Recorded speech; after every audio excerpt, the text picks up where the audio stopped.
President of the American Principles Project, Terry Schilling, joins me now to discuss this. Terry, it's great to have you on. Let's start with the Pentagon using funds to essentially pay for abortion, but they're circumventing it, saying they're going to pay for travel only.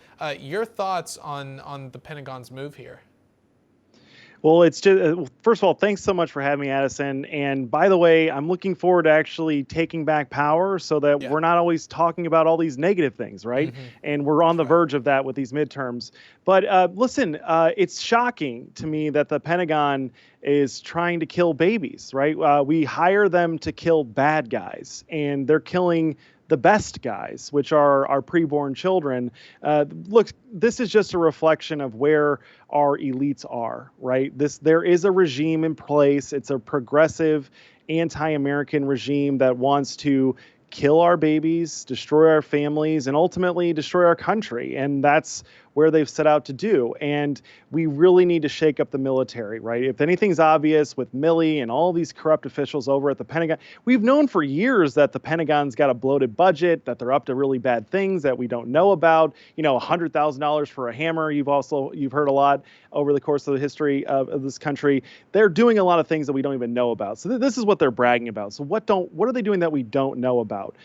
We need to do an investigation here. We need to clean house. A lot of these guys are just so corrupt, and they're part of this anti-American regime, and it's shameful. Yeah, and they're also doing, not the Pentagon, but the Biden administration is funding drag performances in other countries, and this really, as I said in my intro, we're seeing this push by the Democratic Party, by the left writ large in America, to take their gender ideology, their gender theory, and foist it on the entire country, and they're starting to make progress.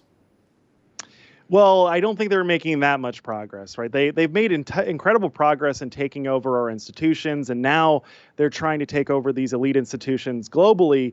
I'll tell you, I've been to the UN quite a few times, and one of the things that was a little bit shocking to me is that the rest of the world is actually much more family-oriented and much more socially conservative. It's a rare thing for a nation in Africa or even in Europe to support this abortion radicalism and also this drag and they're not even drag queens, they're trans strippers is what they are. It's radical. The rest of the world is so much more conservative than we are on these sexual matters. It's a real shame that our government is using this to build inroads. This is embarrassing for us, frankly. This turns these other countries off. It makes them think that we've lost our ever-loving minds.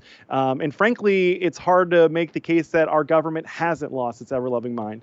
We are run by insane people who have an evil agenda, and this is just one more example of that. Yeah, it unfortunately is. Now, I'll tell you, unfortunately, America is in a bad spot because I'll tell you who isn't going to be affected by this grotesque gender ideology. It's people in Russia. That's where we're at, where Vladimir Putin is saying, hey, I'm not going to let this kooky gender theory, this LGBTQ nonsense into my country. We're going to protect our families and protect our kids.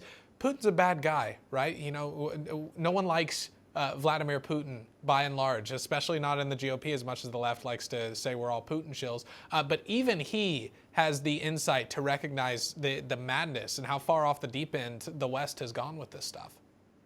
Well, in reality, Russia is just so much further ahead of the game here in terms of the destruction of a country when it comes to a sexual revolution, right? Russia was on the front lines of the abolition of the family. In 1926, I just read this article in Atlantic Magazine, they were attempting to abolish the family unit in Russia. And so, Putin has at least learned it. But look, we can't let Russia off the hook here, right? These jerks are the ones that brought gender ideology and abortion and the sexual revolution here to spark a communist revolution here in America, here at home, right?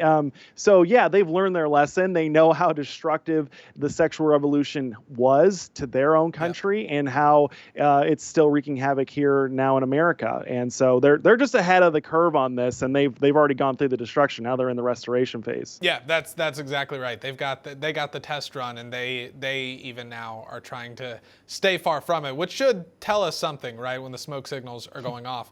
One more thing that I want to get to here, Terry, is the CDC voted unanimously to add the COVID-19 vaccine to the vaccine schedule, right? So it's not going to be mandatory for kids to go to school, but it is on their recommended schedule, and a lot of states in the nation follow very strictly to the CDC's recommendations. So a lot of states, I suspect, are going to mandate the Fauci ouchie for kids to be able to go, learn their ABCs, or at least try to. Your thoughts on this? Because as plenty of doctors have pointed out, there's no need for children to have this vaccine. Well, let's be very clear. The CDC's corrupt. They've been corrupted for a very long time. COVID exposed that. They were corrupt before that. But this is going to be a dividing line in politics now, right? You're going to see Republican officials in red states reject this or go along with it. And it's going to tell us a lot about the competence and the integrity of Republican governors who either go along with this and abide by it or fight it. Right. Kevin Stitt from Oklahoma just announced yesterday that he would not be going along with this, that he would fight it tooth and nail. The Missouri governor, he announced this yesterday, too.